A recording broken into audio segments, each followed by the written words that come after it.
warahmatullahi wabarakatuh.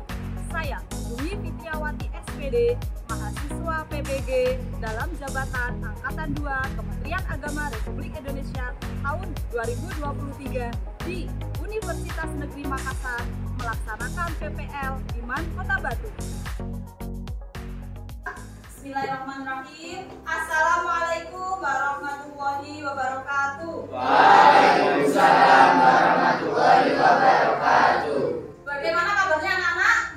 Alhamdulillah. Habis istirahat kelihatannya wajahnya kenyang. Nah, kenyang ini Bu Fitri harap nanti sampean semangat belajar ya, bukan malah jadi ngantuk gitu ya. Bagus ya. Nah, sebelum kita mulai pembelajaran hari ini, kita berdoa bersama-sama terlebih dahulu. Bismillahirrahmanirrahim. Amin. Hari ini ada yang tidak masuk atau saya absen dulu?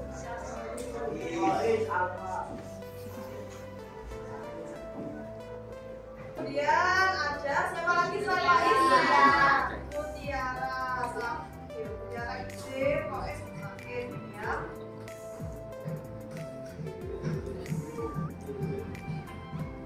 Sesuai dengan yang sudah saya beritahukan kemarin, jadi agendanya hari ini apa nak? Presentasi. Sudah selesai semua ya? Insya Allah sudah. Alhamdulillah. Nah, jadi anak-anak, saya harap tidak ada yang mengantuk dan semuanya serius belajar. Seperti kontrak belajar yang sudah kita sepakati bersama ya kemarin. Yang pertama apa Mbak? Tadi? Ya. Yang kedua apa nak?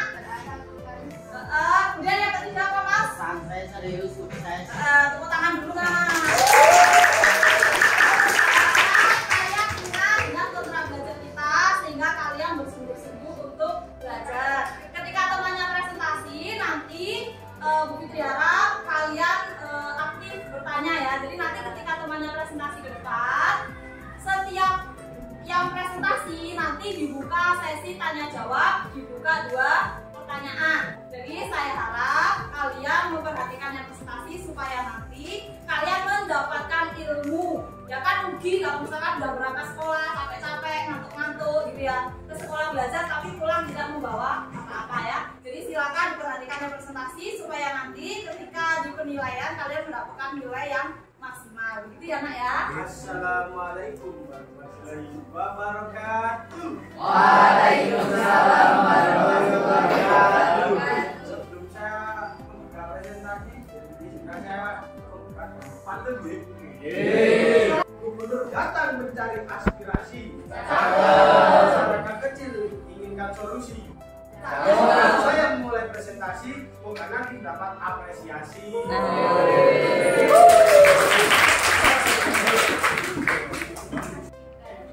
Teori ini didukung oleh penemuan-penemuan sejumlah artefak yang merupakan rujukan budaya ini ditemukan di Indonesia.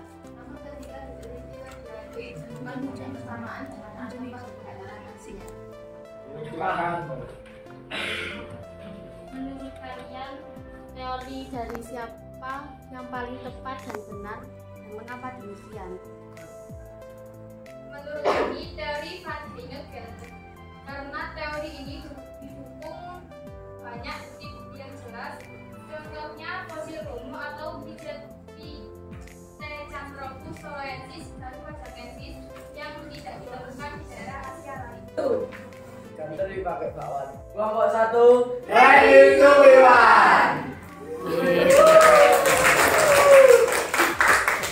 Kami di sini akan mempresentasikan hasil diskusi kami mengenai teori Nusantara dan teori Yunan. Teori Nusantara, teori ini menyebutkan bahwa bangsa Indonesia berasal dari Indonesia itu sendiri. Pendukung teori ini yaitu bahwa adanya kesamaan antara bahasa Melayu dengan bahasa Kamboja, serta adanya penemuan artefak dan fosil di Indonesia lebih lengkap dan banyak dibandingkan dengan daerah lain di wilayah Asia. Yang tinggi. Nomor 2, bahasa Melayu berbeda dengan bahasa Kamboja. Nomor 3, bahasa Austronesia Nusantara punya ciri tersendiri. Dan nomor 4, ditemukannya fosil manusia putih. Tangan orang-orang Yunan ke Indonesia. bagian yaitu Proto Melayu dan Deutero Melayu. Sekian presentasi dari kami, ada kurang lebihnya kami mohon maaf. Wassalamualaikum warahmatullahi wabarakatuh. Assalamualaikum warahmatullahi wabarakatuh. Pagi-pagi menggoreng terasi. Jangan berisik. Kami di sini mau presentasi. Semoga bisa terima.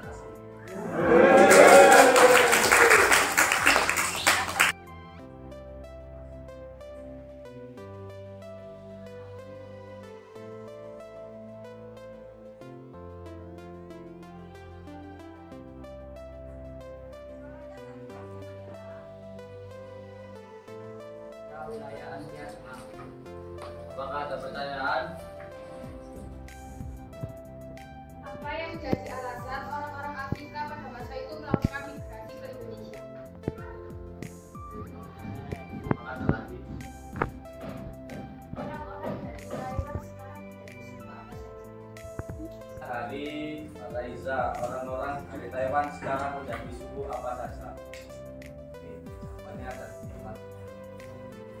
Ada suku Ami, Kayal, Bunun, Kanakam, Kawasan, Baikun, Mainom, dan lain sebagainya.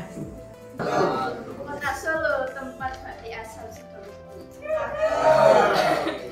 Warnanya coklat, sangat serasi. Selamat pagi teman-teman yang saya sayangi. Izinkan saya memulai presentasi. Iya. Sebelum presentasi saya mulai, izinkan saya. Melanosoid adalah ras yang memiliki ciri-ciri: 1. Berkulit gelap, 2. Tubuh tegap dan tinggi, 3. Bibir tebal dan hidung lebar. Asal-usul melanosoid. Melanosoid berasal dari bahasa Yunani. Melano berarti artinya hitam atau gelap, dan soid artinya ras. Melanosoid artinya ras orang berkulit gelap. Yang dari suku Bugis, Aceh, Jawa, Sunda, Minang, dan lain-lain. Makasih saya jelas, Mbak Surya. Ras melanosoid itu ditemukan pada zaman es terakhir pada tahun 70.000 sebelum Masehi. Pada saat itu, melanosoid masih sibuk untuk meramu, mencari makanan dan berburu. Waalaikumsalam warahmatullahi wabarakatuh. Tak kenal maka tak sayang, kalau kenal jangan sampai sayang. Perkenalkan, nama saya Ken Krisna Darmansa. Biasa dipanggil Ken, dipanggil Guguk juga nggak apa-apa.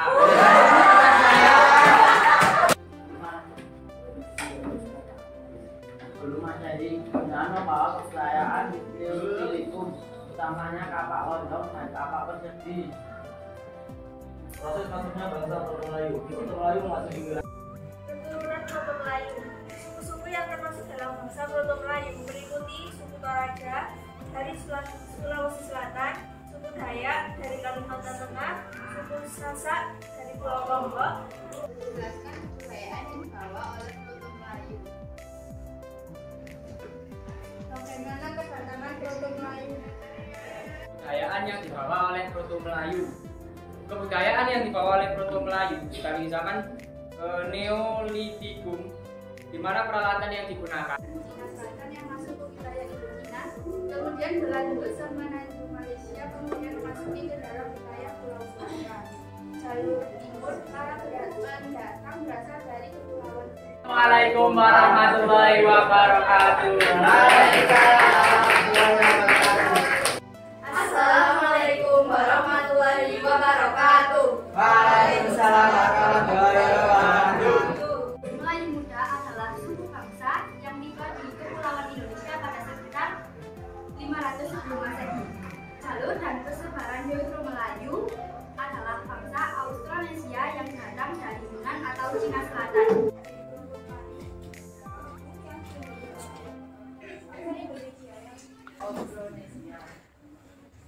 Jawaban kedua.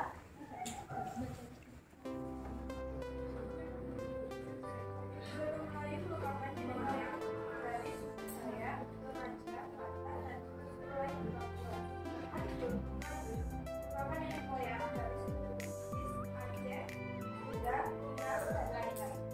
Dan terima kasih untuk anak-anak yang sudah mempresentasikan hasil dari pekerjaannya mulai dari kelompok 1 sampai dengan kelompok 6 tadi ya. Dari hasil pekerjaannya tadi, Bu Fitri lihat masih ada beberapa materi yang masih kurang sesuai gitu ya. Sebelum itu, sebelum saya review ya, sebelum kita evaluasi bersama hasil kerja kelompoknya, di antara kalian setelah teman-temannya presentasi tadi, apakah ada yang ditanyakan? Karena indikasinya mereka kan pakai pasal ya. Nah, sedangkan di wilayah Nusantara sendiri itu sudah ditemukan konsulnya dari Pertama, mereka datang itu dari jalur ini ya, lewat jalur timur, dari nyebrang lautan ke Filipina, kemudian nyebrang ke Kalimantan, Sulawesi dan Papua gitu ya. Jadi ini ada lewat jalur timur. Jadi menggunakan perahu bertadik dari sana kemudian menyebar ke seluruh wilayah Indonesia ya. Kemudian yang Deutero Melayu setelah mereka itu menempati wilayah Indonesia sedang tambah gelombang selanjutnya yaitu Deutero Melayu lewat jalur darat.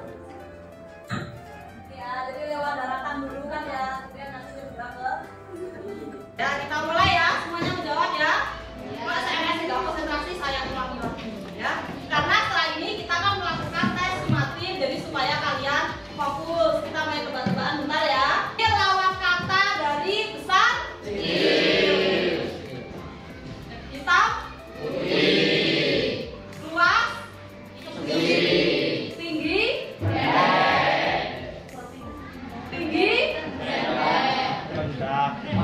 Panjang.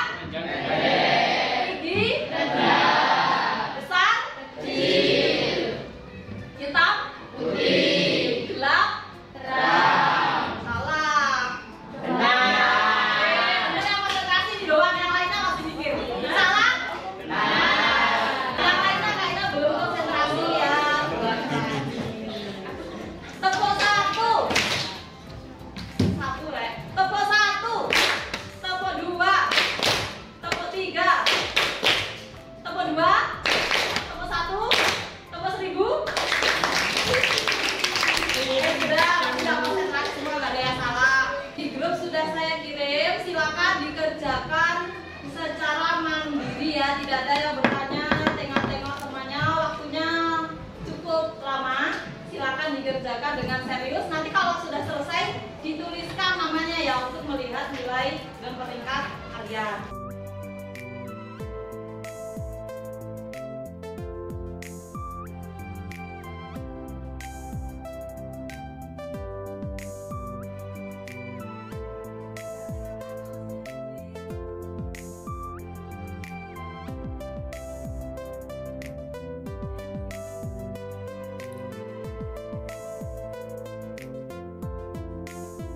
Tadi kita sudah melakukan penilaian, hasilnya sudah bagus-bagus semuanya ya.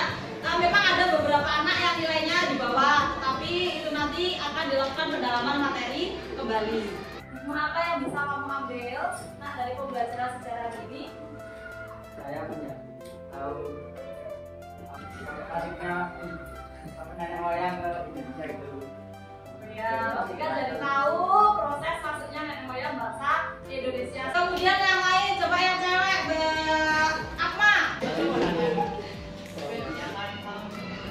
Oh iya, jadi setelah pembelajaran jadi bisa mengaplikasikan media Canva. Coba yang lain satu lagi. Kita bisa menghormati orang lain meskipun dengan kekurangan dan kelebihannya, karena sejatinya semua orang itu baik.